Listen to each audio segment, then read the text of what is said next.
ಕಾಂಗ್ರೆಸ್ ವಿಚಾರದಲ್ಲಿ ಇದನ್ನ ಕೇಳ್ಬೇಕನ್ನಿಸ್ತಾ ಇದೆ. ಅಷ್ಟೊಂದು ಅತ್ಯದ್ಭುತ ನಂಬರ್ಗಳನ್ನು ಇಟ್ಕೊಂಡು ಎಲ್ಲರನ್ನು ಕರ್ಕೊಂಡೋಗಿ ರೆಸಾರ್ಟ್ ನಲ್ಲಿ ಕೂಡ ಹಾಕೋ ಪರಿಸ್ಥಿತಿ ಯಾಕೆ ಸರ್ ಕಾಂಗ್ರೆಸ್ಗೆ ಬರುತ್ತೆ?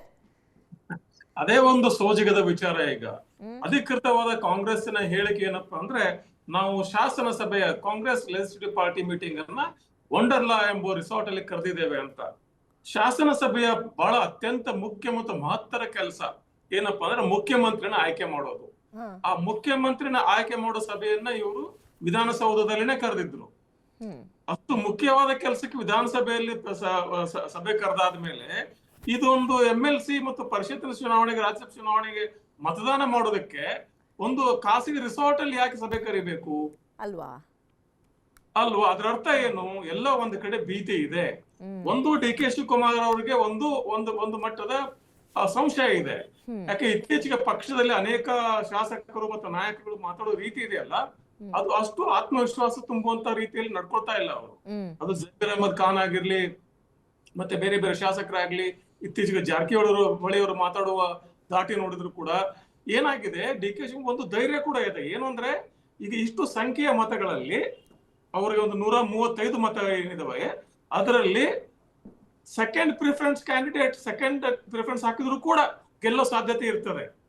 ಈಗ ಮೊದಲನೇ ಆದ್ಯತೆ ಅವರು ಒಂದು 6 ಅಭ್ಯರ್ಥಿಗಳಿಗೆ ಮೊದಲನೇ ಆದ್ಯತೆ ಮತ ಹಾಕಿ, ಎರಡನೇ ಆದ್ಯತೆ ಅಂತ ಎಲ್ಲರೂ ಕೂಡ ಮತ ಹಾಕ್ಬಿಟ್ರೆ ಇನ್ನೊಬ್ಬರಿಗೆ ಅದು ಕೌಂಟ್ ಆಗ್ತದೆ. ಜೊತೆಗೆ ಅಲ್ಪ ಸ್ವಲ್ಪ ವ್ಯತ್ಯಾಸ ಇದ್ರೆ ST ಸೋಮಶೇಖರ್ ಇದಾರೆ, ಹೆಬ್ಬಾರ್ ಇದಾರೆ, ಇದೆಲ್ಲ ಸರಿ. ಅದ್ರ ಒಳಗಡೆ ಇದ್ದು ಆಚೆ ವೋಟ್ ಮಾಡೋರ್ಗೆ ಆಚೆ ಔಟ್ ಮಾಡಿದ್ರೆ ಹೇಗೆ? ಈಗ ನೀವು ಮೊದಲನೇ ಆದ್ಯತೆ ಮತ ಹಾಕಿ, ಈ ಮತದಾನ ಹೇಗಿರ್ತದೆ ಅಂದ್ರೆ ವಿದ್ಯಾ, ಪ್ರತಿಯೊಬ್ಬ ಶಾಸಕರು ಮತವನ್ನ ಹಾಕಿ ಆ ಮತ ಪಟ್ಟಿ ಇದೆಯಲ್ಲ, ಬ್ಯಾಲೆಟ್ ಪೇಪರ್ ಅನ್ನ ಆ ಚುನಾವಣಾಧಿಕಾರಿ ತೋರಿಸ್ಬೇಕು. ಅದು ನಾವು ಸಾಮಾನ್ಯ ಮತದಾನ ತರ ಅದನ್ನ ನಾವು ಅಲ್ಲೊಂದು ಕಂಪಾರ್ಟ್ಮೆಂಟ್ ಅಲ್ಲಿ ಮಡಿಚಿ ಹಾಕೋದಲ್ಲ, ಚುನಾವಣಾಧಿಕಾರಿ ತೋರಿಸಿ ಹಾಕ್ತಾರೆ. ಈಗ ವಿಪ್ ಅನ್ವಯ ಆಗೋದು ಯಾವಾಗ? ಆಯಾ ಪಕ್ಷಗಳು ತಮ್ಮ ಪಕ್ಷಗಳ ಅಭ್ಯರ್ಥಿಗೆ ನೀವು ಮೊದಲನೇ ಆದ್ಯತೆ ಕೊಡದೇ ಇದ್ದಾಗ, ಮೊದಲನೇ ಆದ್ಯತೆ ಕೊಟ್ಟು ಎರಡನೇ ಆದ್ಯತೆ ಬೇರೆ ಯಾರಿಗೆ ಕೊಟ್ಬಿಟ್ರೆ ಆಗ ವಿಪ್ ಅನ್ನ ನೀವು ಜಾರಿಗೊಳಿಸೋದು ಕಷ್ಟ ಆಗ್ತದೆ. ಹೀಗಿರುವಾಗ ಒಂದು ಮಟ್ಟದ ಈ ಸಂಶಯ, ಈ ಭೀತಿ DK ಶಿವಕುಮಾರ್ ಅವ್ರಿಗಿದೆ. ಆಮೇಲೆ ಇನ್ನೊಂದೇನಂದ್ರೆ, ಇದೇ ಒಂದು ಹಿನ್ನೆಲೆಯಲ್ಲಿ DK ಶಿವಕುಮಾರ್ ಮೊನ್ನೆ ಮಂಡ್ಯ ಮತ್ತು ಹಳೆ ಮೈಸೂರು ಭಾಗದಲ್ಲಿ ಹೋಗಿ ಏನು ಮಾತಾಡಿದ್ರು, ರಾಮನಗರದಲ್ಲಿ ಏನ್ ಮಾತಾಡಿದ್ರು, JDS ಕಾರ್ಯಕರ್ತರು ನಮ್ಮವರೇ, ನಿಮಗಾಗಿ ನಮ್ಮ ಬಾಗಿಲು ಸದಾ ತೆರೆದಿರ್ತದೆ ಅನ್ನೋ ಒಂದು ಹೇಳಿಕೆ ಕೊಟ್ರು. ಅದ್ರ ಹಿನ್ನೆಲೆಯಲ್ಲಿ ಅನೇಕ JDS ಶಾಸಕರು DK ಶಿವಕುಮಾರನ್ನ ಭೇಟಿಯಾಗಿ ಬಂದ್ರು. ಅಲ್ಲಿ ವರ್ಕೌಟ್ ಆಗುತ್ತೆ. ಆ ಭೀತಿ JDS ಗಿದೆ. ಯಾಕಂದ್ರೆ JDS ತನ್ನ ಶಕ್ತಿಯ ಮೇಲೆ ಒಬ್ಬನೇ ಒಬ್ಬ ಅಭ್ಯರ್ಥಿಯನ್ನು ಕೂಡ ಆಯ್ಕೆ ಮಾಡುವ ನಂಬರ್ಗಳಿಲ್ಲ ಅವ್ರ ಹತ್ರ. ಇನ್ನು NDA ನಂಬರ್ಗಳು ಅಷ್ಟೇ ಇದ್ರು, ಬಹಳ ಅಷ್ಟಾಗಿ ಜಾಸ್ತಿ ಇಲ್ಲ. ಹೀಗಿರುವಾಗ ಶಾಸಕರೇ ವಿಚಾರ ಮಾಡ್ತಾರೆ ಸಾಮಾನ್ಯವಾಗಿ, JDS ಆಗ್ಲಿ, NDA ಆಗ್ಲಿ ಅಥವಾ ಕಾಂಗ್ರೆಸ್ ಆಗ್ಲಿ, ನಾವು ಯಾರೊಟ್ಟಿಗೆ ಇದ್ರೆ ನಮ್ಮ ಕ್ಷೇತ್ರದ ಅಭಿವೃದ್ಧಿಗೆ ಹಣ ಬಿಡುಗಡೆ ಆಗುತ್ತೆ, ಹೆಚ್ಚು ಹಣ ಬಿಡುಗಡೆ ಆಗುತ್ತೆ, ಅನುಕೂಲ ಆಗುತ್ತೆ. ಸೊ ವೈಯಕ್ತಿಕ ಮತ್ತು ಕ್ಷೇತ್ರದ ಲಾಭವನ್ನ ಇದರಲ್ಲಿ ನೋಡಿದ್ದಾರೆ ಮುಂಚೆನೂ ಅಂತ ಸರ್? ಅಷ್ಟೇ ನೋಡ್ತಾರೆ.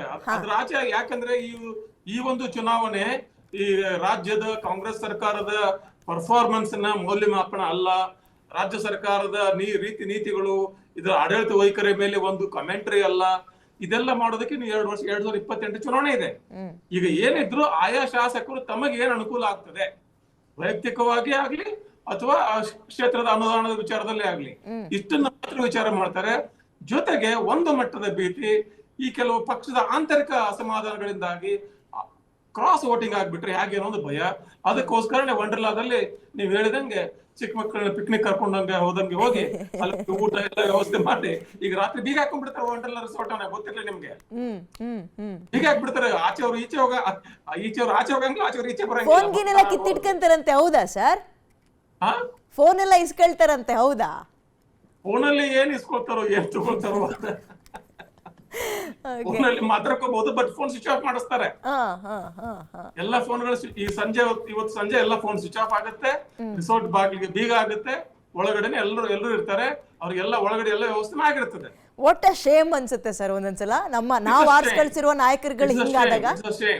ನಾವು ಆಯ್ದು ಕಳಿಸಿದ್ದ ನಾವು ಶಾಸಕರು ಅಂತ ಆಯ್ದು ಕಳಿಸಿದ್ದು ಜನರನ್ನ ಪ್ರಬುದ್ಧ ನಾಯಕ ಅನ್ಕೋಬೇಕಾ ಅಥವಾ ಕುರಿ ಮಂದಿ ಅನ್ಕೋಬೇಕಾ ಗೊತ್ತಾಗೋದಿಲ್ಲ. ಅಲ್ವಾ ಸರ್?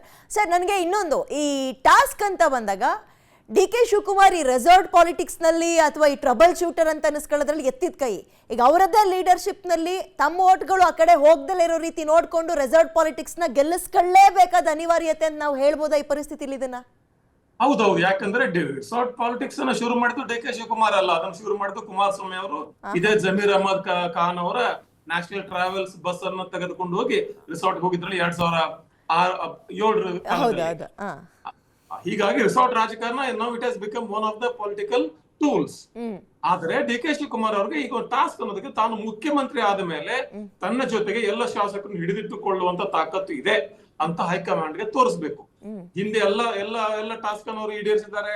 ಅದು ನಮ್ಮ ಅಹಮದ್ ಖಾನ್ ಅವರು ಇದಿರಬೇಕು, ರಾಜ್ಯಸಭಾ ಸೀಟಿನ ವಿಚಾರದಲ್ಲಿ ಈಗಲ್ಟನ್ ರಿಸಾರ್ಟ್ ಅಲ್ಲಿ ಆದಂತ ವಿಚಾರ ಇರಬೇಕು.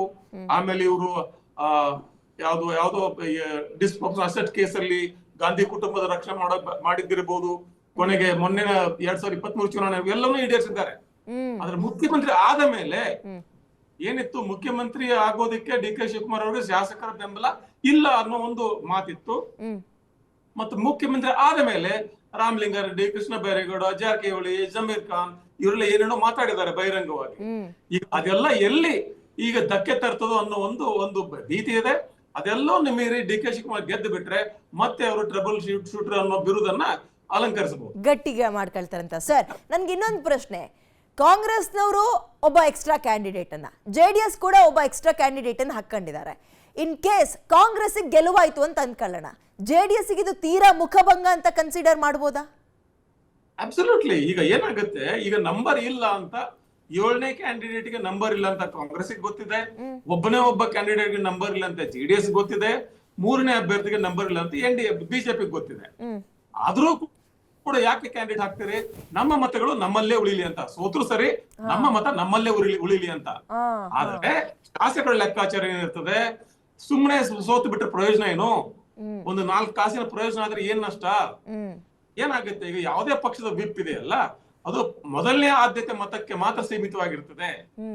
ಈಗ ನಾಳೆ ದಿನ ಇದೇ 18 JDS ಶಾಸಕರು 2ನೇ ಅಭ್ಯರ್ಥಿಯಾಗಿ ವಿನಯ್ ಕಾರ್ತಿಕ್ ಆಯ್ಕೆ ಮಾಡ್ಬಿಟ್ರೆ, ಇದೇ ಬಿಜೆಪಿ ಶಾಸಕರೆಲ್ಲ ಸೇರ್ಕೊಂಡು 2ನೇ ಅಭ್ಯರ್ಥಿಯಾಗಿ ವಿನಯ್ ಕಾರ್ತಿಕ್ ಓಟ್ ಹಾಕ್ಬಿಟ್ರೆ ಕೆಲಸ ಮುಗಿದೋಯ್ತು.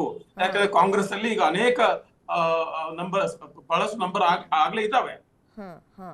ಅದ್ರ ಜೊತೆಯಲ್ಲಿ ಶಿವರಾಮ್ ಹೆಬ್ಬಾರವರಾಗ್ಲಿ ಅಥವಾ ಎಸ್ ಟಿ ಸೋಮಶೇಖರ್ ಆಗ್ಲಿ ಮೊದಲನೇ ಆದ್ಯತೆಗೆ ಕೊಟ್ಟು ಬಿಟ್ರಂತೂ ಮುಗಿದು. ಯಾಕಂದ್ರೆ ಈಗ ಇವರು ಈಗಾಗ್ಲೇ ಒಂದು ಕಾಲ ಆಚೆ ಇಟ್ಟಾಗಿದೆ ಪಕ್ಷದ ಆಚೆ. ಹೌದು ಹೌದು ಸರ್, ಪಕ್ಷ ವಿರೋಧಿ ಚಟುವಟಿಕೆ ಒಬ್ರು ಇಬ್ರು ಮಾಡಿದ್ರು ಅನ್ಕೊಳ್ಳೋಣ sir, what next sir? Whip ಕೊಟ್ಟಿದ್ರು, ಪಕ್ಷ ವಿರೋಧಿ ಚಟುವಟಿಕೆ ಮಾಡಿದ್ರು, ಗೊತ್ತಾಗಲ್ಲ ಅಂತ ಅನ್ಕೊಂಡ್ರು, ಸಿಗಾಕೊಂಡ್ರು, ವಾಟ್ ನೆಕ್ಸ್ಟ್? ಯಾರು ಸಿಗಾಕೊಂಡು? ಇವರು ಹೆಬ್ಬಾರ ಮತ್ತು ಇವರ ಎಸ್ ಟಿ ಸೋಮಶೇಖರ್ ಅವರ ಈಗ ಅವ್ರಿಗೆ ವಿಪ್ ಅನ್ವಯ ಆಗಲ್ವಲ್ಲ ಸರ್? ವಿಪ್ ಅನ್ವಯ ಆಗೋದೇ ಇಲ್ಲ ಅವ್ರಿಗೆ. ಮತ್ತೆ ಅಕಸ್ಮಾತ್ ಅವರು ಕ್ರಾಸ್ ವೋಟಿಂಗ್ ಮಾಡಿದ್ರು ಕೂಡ ಅವ್ರನ್ನ ಅವ್ರು ಉಚ್ಚಾಟನೆ ಮಾಡಿದಷ್ಟು ಇಟ್ಕೊಂಡ್ರೆ ಅಷ್ಟು. ಈಗಾಗಲೇ ಅವ್ರ ಮೇಲೆ ಆಕ್ಷನ್ ತಗೊಂಡಾಗಿದೆ, ಅವ್ರಿಗೆ ನಷ್ಟ ಆಗೋದಿಲ್ಲ. ಡಿ ಕೆ ಶಿವಕುಮಾರ್ ಅವ್ರಿಗೆ ಅನುಕೂಲ ಮಾಡ್ಕೊಡ್ತಾರೆ. ಈಗ JDS ಓಟ್ಗಳು ಕಾಂಗ್ರೆಸ್ಸಿಗೋ, ಕಾಂಗ್ರೆಸ್ನವರು JDS ಅಭ್ಯರ್ಥಿಗೋ ಹಿಂಗೇನು ಒಳ ಒಪ್ಪಂದದಲ್ಲಿ ಹಾಕಿದ್ರಪ್ಪ, ಪಕ್ಷದಿಂದ ಉಚ್ಚಾಟನೆನಾ? ಎಷ್ಟು ಕ್ರಮ ಅಂತೂ ಆಗ್ತದೆ, ಅದು ಉಚ್ಚಾಟನೆ ಆಗ್ಬೇಕಂತೇನಿಲ್ಲ. ಬಟ್ ಬಹಳಷ್ಟು ಬಾರಿ ಆತರ ಆಗಿದೆ. ಯಾಕಂದ್ರೆ ಅದು ಪಕ್ಷ ವಿರೋಧಿ ಚಟುವಟಿಕೆ ಅಂತ ಆಗತ್ತೆ. ಅದ್ರ ಜೊತೆಗೇನೆ ಈಗಿನ ಟ್ರೆಂಡ್ ನೋಡಿದ್ರೆ ಕಾಂಗ್ರೆಸ್ ಇಂದ ಕ್ರಾಸ್ ವೋಟಿಂಗ್ ಆಗೋ ಸಾಧ್ಯತೆ ಬಹಳ ಕಡಿಮೆ. ಯಾಕಂದ್ರೆ ಈಗಾಗಲೇ ಹೊರಗಡೆ ಮತ್ತೆ ಇದನ್ನು ಮಾಡಿಬಿಟ್ರೆ ಅವ್ರಿಗೆ ಇರೋ ಬರೋ ಅವಕಾಶ ಕೂಡ ಹೋಗ್ಬಿಡ್ತವೆ. ಹೀಗಾಗಿ ಆಚೆ ಕಡೆಯಿಂದ JDS ಇಂದ ಮತ್ತು ಬಿಜೆಪಿ ಕಡೆಯಿಂದ ಕ್ರಾಸ್ ವೋಟಿಂಗ್ ಆಗೋ ಸಾಧ್ಯತೆ ಜಾಸ್ತಿ ಇದೆ. ಯಾಕಂದ್ರೆ ಅವರಿಗೆ ಸರ್ಕಾರದಿಂದ, ಡಿ ಕೆ ಶಿವಕುಮಾರ್ ಅವರ ಆಡಳಿತದಿಂದ ಅವ್ರಿಗೆ ಅನೇಕ ಅನುದಾನ ಮತ್ತು ಸಹಾಯ ಸಹಕಾರ ಬೇಕಾಗುತ್ತೆ, ಕ್ಷೇತ್ರದ ಅಭಿವೃದ್ಧಿಗಾಗ್ಲಿ ವೈಯಕ್ತಿಕವಾಗಿ.